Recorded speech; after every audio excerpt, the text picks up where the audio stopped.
Bonjour chers téléspectateurs, bienvenue pour ce nouveau numéro de notre émission, l'ultime rencontre. Aujourd'hui, nous avons le grand privilège d'avoir sur ce plateau notre bien-aimé frère Boran Kofi qui va nous partager son témoignage de conversion. Sans plus tarder, allons à sa rencontre.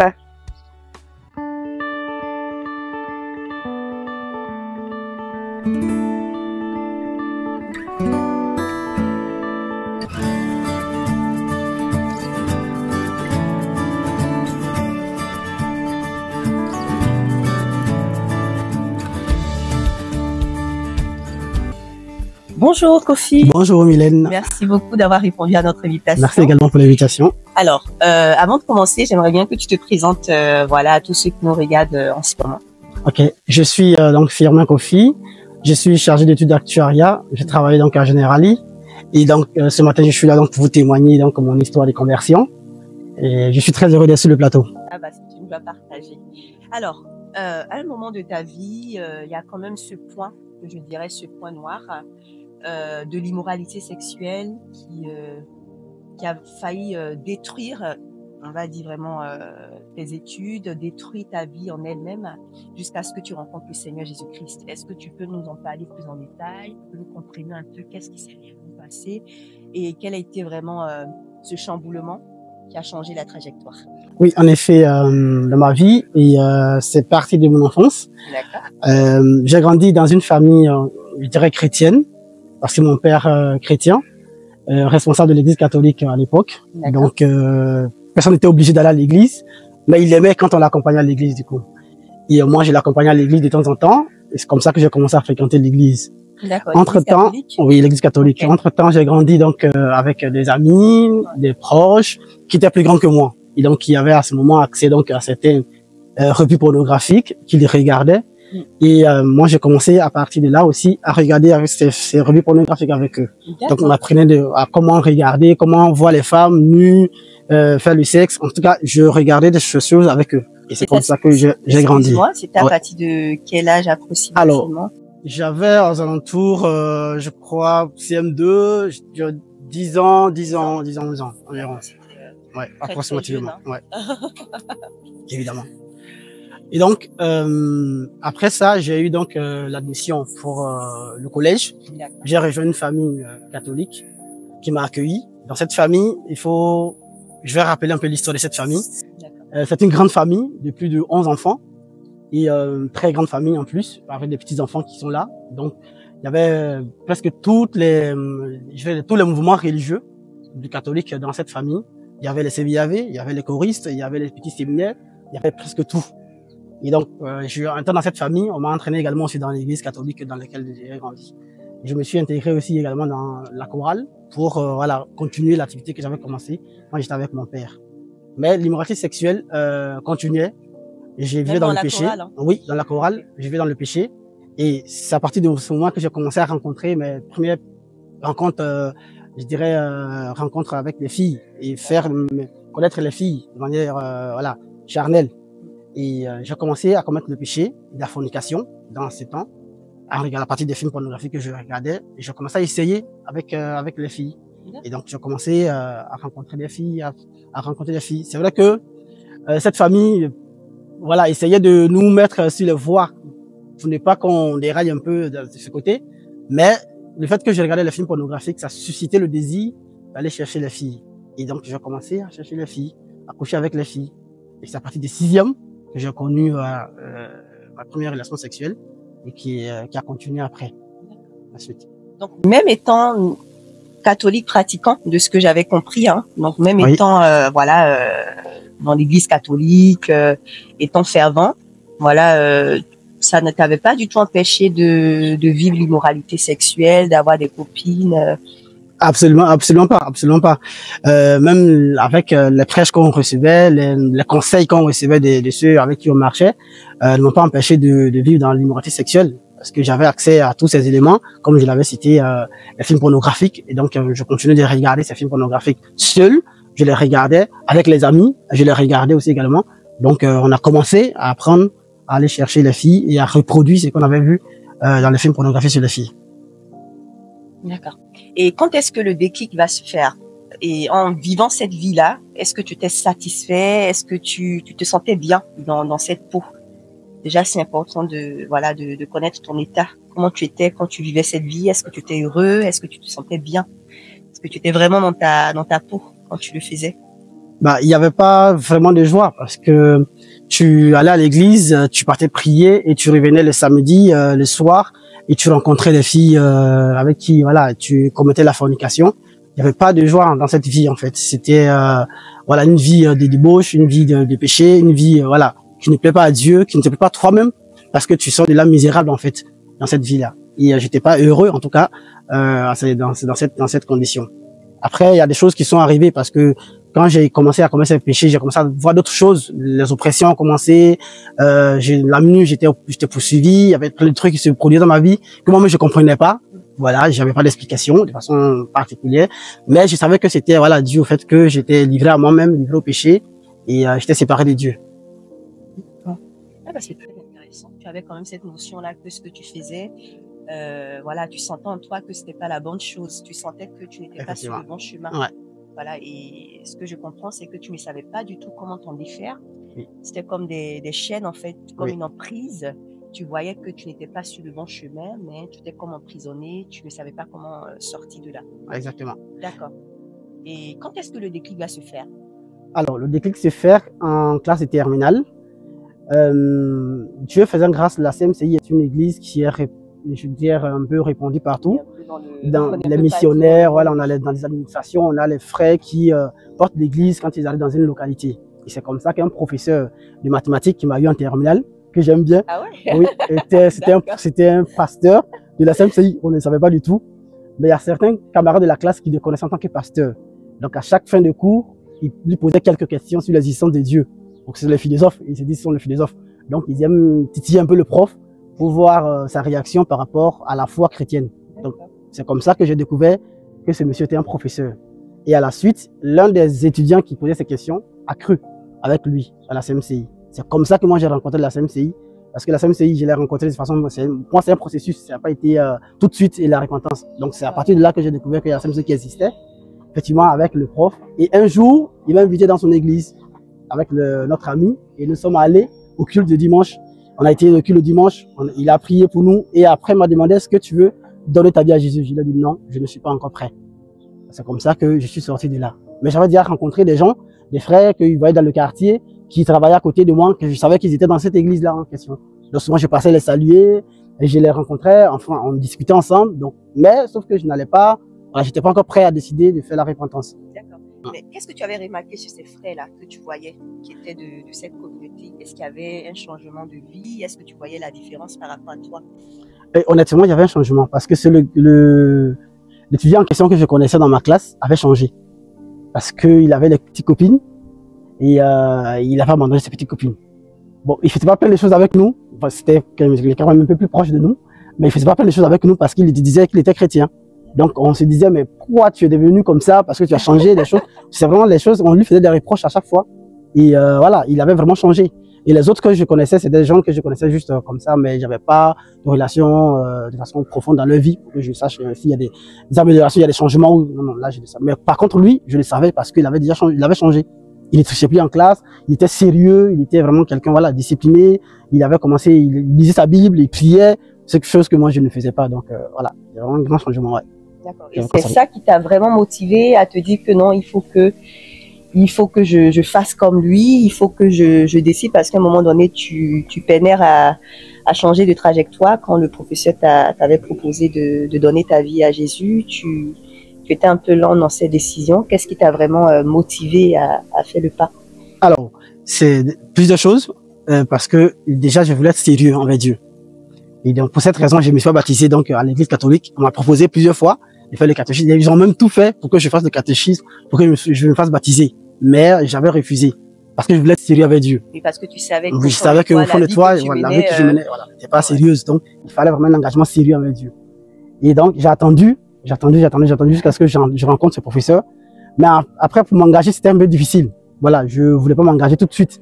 Je voulais vraiment prendre du temps pour m'engager. En tout cas, je voulais prendre du temps. Et ça coïncidait avec les examens de fin d'année. Après le bac, j'ai pas pu non plus faire la repentance en tant que tel. Et donc, j'ai eu le bac. On a fait le processus d'admission pour les universités à Abidjan. On a été à Abidjan plusieurs fois pour les concours. Et moi, j'ai été retenu donc pour l'INPHB. Donc, c'est là que je débarque à Yamoussoukro, à l'INPHB. Voilà, j'arrive à Yamoussoukro.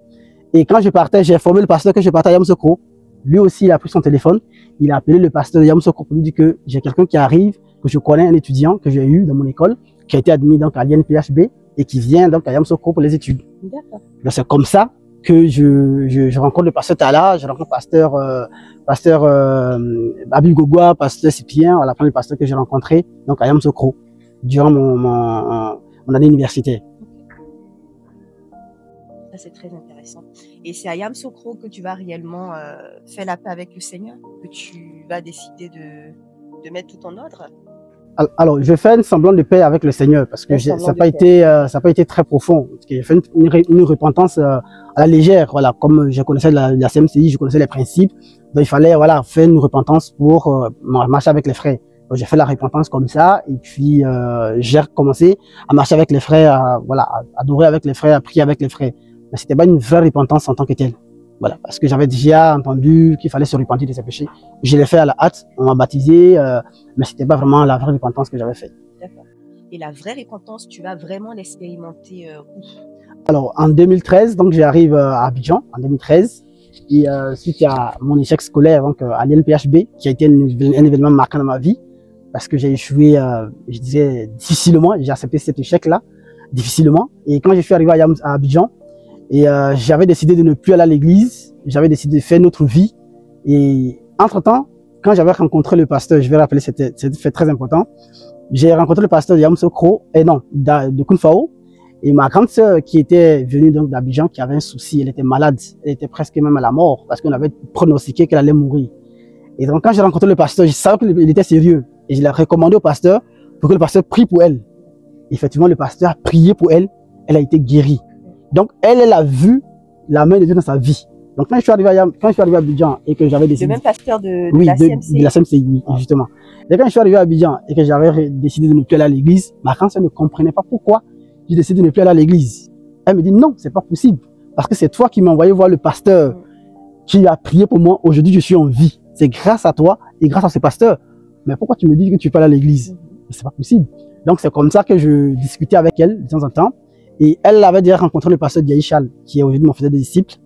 Donc, qui l'a fait savoir que, ouais, j'ai mon petit frère qui est venu de Yamoussoukro, qui a échoué dans ses études, et qui aujourd'hui décide de ne plus aller à l'église. Voilà, vraiment, elle a raconté toute l'histoire en question au pasteur. Et c'est comme ça que je rencontre le pasteur à un enseignement, un week-end d'enseignement, un week-end d'enseignement, c'était le vendredi au dimanche. Et donc, dans cet enseignement, en fait, on a fini l'enseignement, j'ai rencontré le pasteur et je lui ai dit que, voilà, je lui ai expliqué ma situation spirituelle et je lui ai dit que je voulais me repentir. Parce que je veux vraiment être sincère avec Dieu. Et c'est comme ça que j'entame la vraie repentance. Là, je prends un cahier, véritablement, je me repens de mes péchés, j'écris tous mes péchés et je les confesse. Après, je prie avec lui et c'est à la suite de ça que j'ai été baptisé et que j'ai intégré l'église donc de la Riviera en 2013. Wow. Ça a été un process hein, pour parvenir à la conversion. Et moi, ce que je pose aujourd'hui comme question, c'est de savoir, après cette vraie repentance, qu'est-ce qui a changé?